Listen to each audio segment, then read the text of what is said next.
asalaamaaleykum wa rahmatullah. ñii ngeen jàkkaar lool mooy soxna Mame Issa Mbacké ak délégation bi nga xam ne ñoo ànd ak moom waaye des na yeneen kilifa ci ginnaaw ñu war a ànd dem fee nga xam ne mooy Côte d'Ivoire ci bisub Serigne Touba bi nga xam ne moom lañu fay amal di Grand Bassam. kon su ko defee dañ leen di dégtal Cheikh Abdou Lahad Dieye mu indi ay kaddu ci li nga xam ne mooy dem bi waaye ngeen gis délégation bi noonu soxna Ngone soxna Mame Diarra Mbacké waaye nag soxna Famalo jàmbari soxna Mame Issa waaye nag soxna Maymunatu Mbacké Porokhane jàmbar lool macha allah ngeen gis ko lool ànd ci délégation bi di jàmbar macha allah. kon Cheikh Abdou Lahad bëgg rek soxna Mame Issa Mbacké Ahlu Café ndeysaan di suñu royukaay di suñu référence macha allah ñu dara Mbacké yaaram ndeysaan jërëjëf barke sëñ Massamba barke Cheikh Mor Diarra ndeysaan ndeysaan dem si jàmm ñëw si jàmm jërëjëf soxna Maymunatu jërëjëf kon su ko defee ñu dégtal leen Cheikh Abdou Lahad Dieye mu yor kaddu soxna si fii ci aéroport village bu bees bi nga xam ne mooy bu Abdoulaye Wade bi kon Cheikh Abdou Lahad Dieye kaddu yaa ngoog ci délégation soxna Mame Issa. asalaamaaleykum wa rahmatullah daam ñu ngi leen di baax di la ziar ñaanal Cheikh Mamadou Mountakha mu yàgg fi lool ci ànd ak wér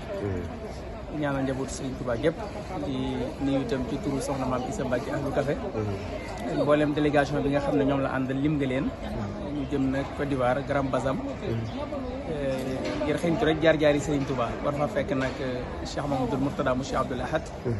nga xam ne jàmbaar la ju mag ci liggéey boobu at mu jot mu di ko woote ren nag wax dëgg yàlla mu beral soxna Mame Issa Mbacké Ahlu Café cër ba dara jaaree ko bis bi moo tax soxna si ànd ak délégation bu mag ñu nekk fii ci aéroport Blaise Diagne fas yéene dem ci liggéey bu tedd boobu di ñaan rek la nga xam ne moom lañ fay doxi te mooy topp jéego yi Sëñ Touba yàlla nañu sëriñ bi nangul lépp ñu daji cee ngërëmam daji ci tawfeexu Sëriñ Touba sëñ Mourtala mi nga xam ne moo koy woote yàgg fi loolu te ànd ak wér ak mboolem ñi koy wuy ci naa tey moom yaakaar naa aéroport bi am nay gan bare bari ñu ngi dem njabootu Sëriñ Touba parce que yéene ànd ak di Cheikh Mamadou Mourtala liggéey boobu soxna si ne ñëpp xam nañ ko moom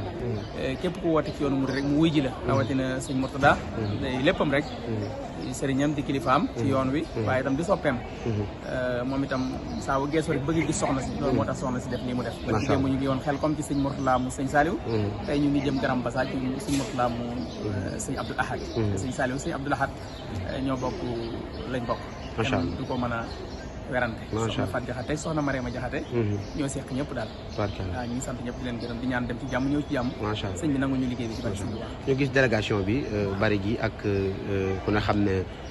ñëw gi ñëw fii ndax amu leen ci benn jafe-jafe ci embarquement yeeg yooyu waaw déedéet wax dëgg yàlla amuñ benn jafe-jafe ndax soxna si moom soo àndee ak moom rek buntu yëpp day ubbeeku loolu suñu borom moo ko defal loolu moom ndimbalal suñu borom la moo tax wax dëgg yàlla bañ jógee Touba ba niñ ñëwee nii war a xaar rek pour embarquer amuñ benn jafe-jafe wax dëgg yàlla amuñ benn jafe-jafe fu mu jaar sax da nga policier gendarmerie dañuy sàkku ñaan daanaka aéroport bi ñëpp ay soppeem lañ loolu nag suñu borom moo ko def ci moom yàlla na yàgg rek ci barke Sëriñ Touba allahumma amiin jërëjëf kon